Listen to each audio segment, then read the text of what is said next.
મોહન હજુ ક્યાં રહ્યો? એની મોડા પડવાની ટેવ મને સહેજ પણ ગમતી નથી. અરે આવે છે, થોડી ધીરજ તો રાખો. જ્યારે જુઓ ત્યારે તમને આખા ગામની ઉતાવળ હોય છે. તે હોય જ ને, સવાર સવારમાં કેટલા બધા કામ હોય છે, તમને લોકોને શી ખબર? હવે આ ઉંમરે શાના કામ? નિરાંત રાખો, નિરાંત. જો આ મોહન મને ખબર છે બાપુજી કે તમારે બેસણું પતાવી ને બેંકમાં જવાનું છે. બોલો હવે ક્યાં લઈ જાઉં? મોહન, તું પહેલા મને મંદિરે મૂકી આવ. બાપુજી તમે થોડી રાહ જુઓ, હું ફટાફટ બાને મૂકીને આવું છું.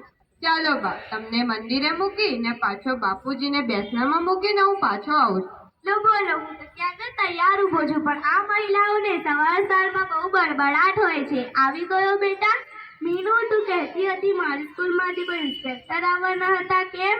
હા દાદાજી, તમને ખબર છે ગઈકાલે અમારી સ્કૂલમાં ટ્રાફિક વિભાગમાંથી ઘણા બધા સાહેબો આવ્યા હતા. એમણે અમને રોડ સલામતી અને નિયમો સમજાવ્યા હતા. તેઓ કહેતા હતા કે ટુ વ્હીલર વાળા દરેક વાહનો ચલાવતી વખતે ફરજિયાત હેલ્મેટ પહેરવું જોઈએ. સાચી વાત છે બેટા, આપણે આપણી સલામતી આપણી જાતે જ રાખવાની છે. અરે આ મોહન પણ ભારે ઉતાવળી છે. આ હેલ્મેટ તો અહીં જ ભૂલી ગયો. આજકાલના શહેરોમાં લોકો બેફામ રીતે વાહન હાંકે છે, કોઈને કોઈના જેવી પડી જ નથી. અરે ભાઈ મોહન. દાદાજી, પપ્પા આવી ગયા. અરે ભાઈ મોહન, સવાર સવારમાં ઉતાવળ તો હોય, પણ આમ હેલ્મેટ પહેર્યા વિના તું જતો રે એ સારી બાબત નહીં. જા પહેલામાં પહેલી હેલ્મેટ લે, પછી મને ગોવિંદવાડી મૂક્યા, પછી હું મારી રીતે ઘેર આવી જઈશ. ચાલો હવે તમારી વારી. બેટા મીનુ, હું દાદાજીને મૂકીને આવું છું, પછી તને લઈ જાઉં છું. ત્યાં સુધી તારી સ્કૂલ બેગ ને લંચ રેડી રાખજે. ચાલો બાપુ.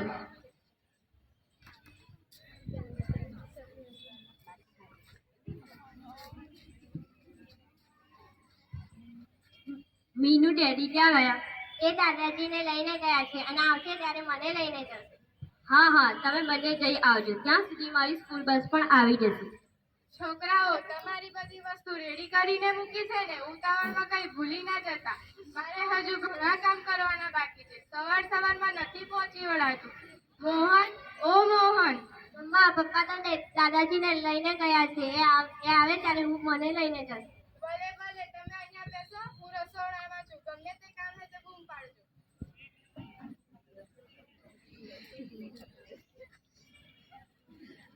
અરે વાહ છોકરાઓ, આજે તો વહેલા વહેલા તૈયાર થઈ ગયા છો ને? આ મોહન કેમ હજુ દેખાતો નથી?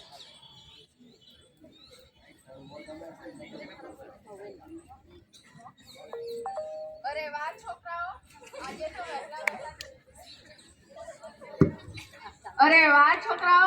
આજે તો વહેલા વહેલા તૈયાર થઈ ગયા છો ને? આ મોહન કેમ હજુ દેખાતો નથી? એ દાદાજીને ગોવિંદવાડી લઈને ગયા છે, બસ આવતા જ હશે. લો, આવી ગયા ડેડી.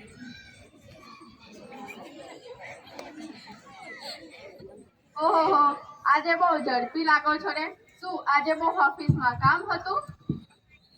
તને તો ખબર છે ને કે મારે ત્યાં સવારે સવારે કેટલી ભાગદોડ હોય છે. બા કે બાપુજીને કંઈક ને કંઈક તો જવાનું જ હોય છે, અને કશે ના હોય તો છેવટે બાને મંદિરે તો મૂકવા જવું જ પડે. બોલ, તારે શું કામ હતું? કામ તો કઈ ખાસ નહોતું, પણ તારું હેલ્મેટ જોઈતું હતું. આજે બહાર ગામ જવાનું છે ને?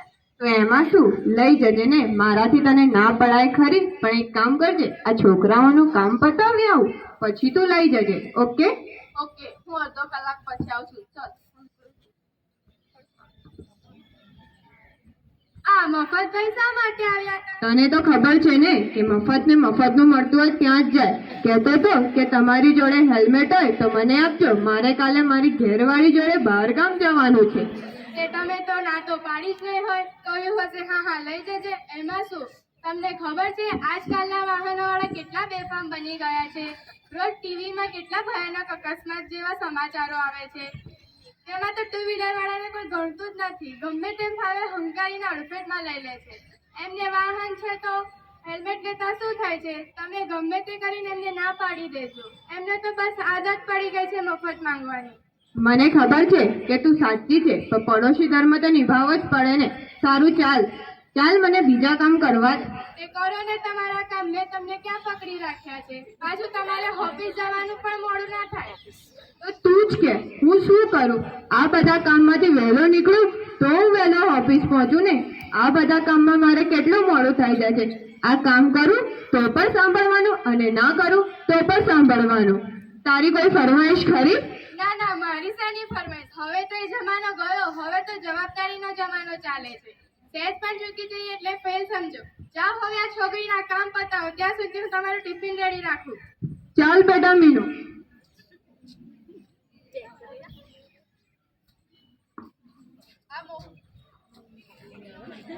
આ મોહનભાઈ જો આવ્યા નથી. મારે હેલ્મેટ લેવાનું છે. પણ એક વાત કહું અંકલ તમને? હા હા, કહે શું વાત છે? તમે તો હમણાં જ લાખ રૂપિયાનું બાઇક લીધું ને, હા તો વળી શું થયું? તો સાથે એક સારું હેલ્મેટ પણ લઈ લીધું હોત તો. હેલ્મેટ તો જ્યારે બહાર કામ જવાનું હોય ત્યારે જ જરૂર પડે છે. બાકી કામમાં ક્યાં હેલ્મેટની જરૂર પડે છે? પણ હેલ્મેટ તો તમારી સુરક્ષા માટે જ છે ને. અમારી સ્કૂલમાં ટ્રાફિક સાહેબ આવ્યા હતા, તે પણ હેલ્મેટ પહેરીને જ બાઇક ચલાવવાનું કહેતા હતા. અરે વાહ પિન્ટુ, તે તો ખૂબ સરસ વાત કરી. પણ ચાલ હવે તારી સ્કૂલ જવાનું છે. તારે સ્કૂલ બેગ અને ટિફિન રેડી કરી દીધું છે. હા મમ્મી, બસ હું તો મારી બસની રાહ જોઈને બેઠો છું.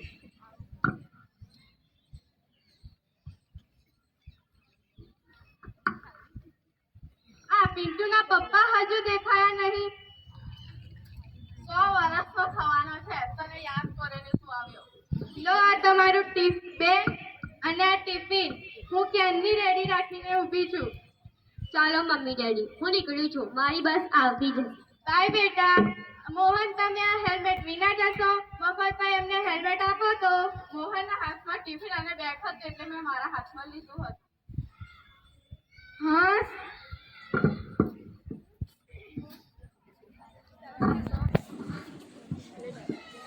બહુ બેટા, બધા પોતપોતાના ઠેકાણે પડી ગયા. હા બાપુજી, પિન્ટુ અને મીનુ સ્કૂલે ગયા. પિન્ટુના પપ્પા ઓફિસે જવા નીકળી ગયા છે. સારું. હલો. હા શું? હે શું થયું રાધા? શું થયું? હલો હલો, કોણ? હા, હું મોહનના પિતાજી બોલું છું. શું કહ્યું? મોહનનું એક્સિડન્ટ થયો છે. માથામાં ગંભીર ઈજા પણ થયો છે. સિવિલ હોસ્પિટલમાં લાવ્યા છો? હા, અમે આવીએ છીએ.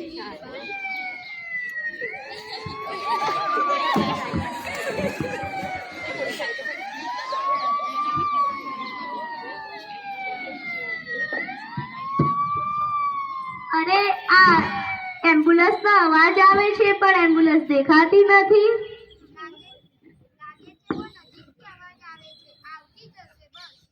મને માફ કરી દો. આ બધું મારા જ કારણે થયું છે. આ હેલ્મેટ તો પિન્ટુના પપ્પા પાસે હતું. તમારી પાસે ક્યાંથી? હા, હેલ્મેટ તો મોહનભાઈ જ લઈને નીકળ્યા હતા. પણ રસ્તામાં મારે બહાર કામ જવાને કારણે મેં મોહનના પાસેથી લીધું હતું. મને શી ખબર કે મોહનને રસ્તામાં એક્સિડન્ટ થશે. અંકલ, તમે મારા પપ્પાનું હેલ્મેટ ન લઈ ગયા હોત.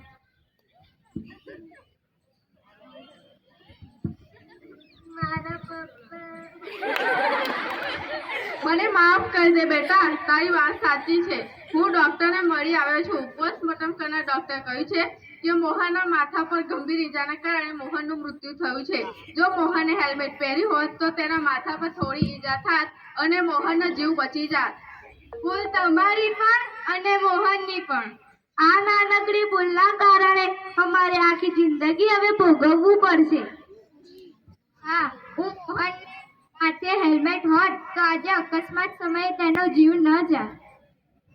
હું મોહનને ઘણી વાર કહેતો આવ્યો છું, બહાર જતા પહેલા અવશ્ય હેલ્મેટ પહેરવું જોઈએ. બાપુજી, તમે ચિંતા ના કરશો. હું બેઠી છું ને, બધું ઠીક થઈ જશે. હું બેટા, આમ કમાતો એકનો એક દીકરો અચાનક જાય ત્યારે ભલભલાની ત્રેવ તૂટી જાય છે. હવે ઘરનો ખર્ચ, અમારી દવાઓ, મીનુ અને પિન્ટુની સ્કૂલની ફી, આ બધું આપણે કેવી રીતે કાઢીશું? આ બધી જવાબદારી કેવી રીતે પૂરી કરીશું? બા, તકલીફ તો રહેવાની, સાથે જવાબદારી પણ વધી જવાની, પણ તમે ચિંતા ના કરજો, બધું ઠીક થઈ જશે. અમે બંને ઘરડાઓ, મારો નાનો પિન્ટુ, મારી મીનુ. બહુ બેટા, તારું શું થશે? તારું વિચારીને તો પણ મને ગભરામણ થાય છે. મને માફ કરી દો, મારી ના સમજના કારણે જ આ તમારા ઘરની પરિસ્થિતિ થઈ છે. હે ભગવાન, તે મારા મોહનને નથી માર્યો, પણ તે મારા આખા ઘરનો આધાર છીનવી લીધો. હવે હું તારા મંદિરે કેવી રીતે આવીશ? હવે મને તારા મંદિરે કોણ લઈ આવશે? હું જાઉં છું, મારા લાયક કોઈ પણ કામ હોય તો જણાવો.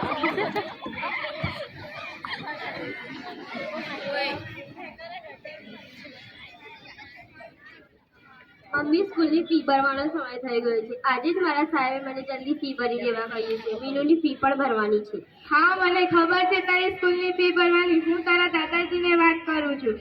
બહુ બેટા, કેમ ચિંતામાં લાગુ છું? શું વાત છે? હા, પિન્ટુ અને મીનુની સ્કૂલની ફી ભરવાનો સમય થઈ ગયો છે અને ઘરમાં પણ થોડી વસ્તુ ખૂટી ગઈ છે, તે લાવવાની છે. મોહનના ગયા પછી ઘરમાં આર્થિક પરિસ્થિતિ ઊભી થઈ છે. સાચી વાત છે બેટા, આપણે હવે એક પેશન ઉપર જ જીવવાનું છે, એટલે હવે આપણે કરકસર કરીશું.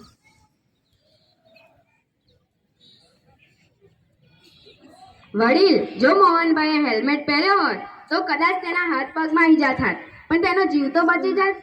પણ ટ્રાફિકના નિયમોનું પાલન ન કરતા ઘણા અકસ્માતો જીવલેણ સાબિત થાય છે. ભગવાનને ગમ્યું તે ખરું. અને વડીલ, અકસ્માત સમયે મોહનને કોઈ રાહદાર વ્યક્તિએ હોસ્પિટલ પહોંચાડી મદદ કરી હોત તો તેનો જીવ બચી જાત. અને મદદ કરનાર વ્યક્તિને રાહવીર એવોર્ડથી સન્માનિત કરી સરકારશ્રી દ્વારા 25,000નું ઇનામ પણ આપવામાં આવે છે. આ તો આપણી જાણ સારું કીધું, કારણ કે મોટાભાગના વ્યક્તિઓને તો ખબર પણ નથી. અને સરકારશ્રીની નવી યોજના પણ શરૂ થઈ છે. તેમાં રોડ અકસ્માતમાં ઈજા પામનાર વ્યક્તિને પૈસા 1.5 લાખ સુધીની કેશલેસ સારવાર પણ મળી રહેશે. હવે તમારી સાથે જે થયું તે બીજા કોઈ પરિવાર સાથે ન થાય અને કોઈના ઘરનો આધાર ન છીનવાય, તથા આપણા સગા સંબંધી નાગરિકો ટ્રાફિકના નિયમોનું પાલન કરે અને ટુ વ્હીલર ચલાવતી વખતે અવશ્ય હેલ્મેટ પહેરે તેવું જાણ કરું છું.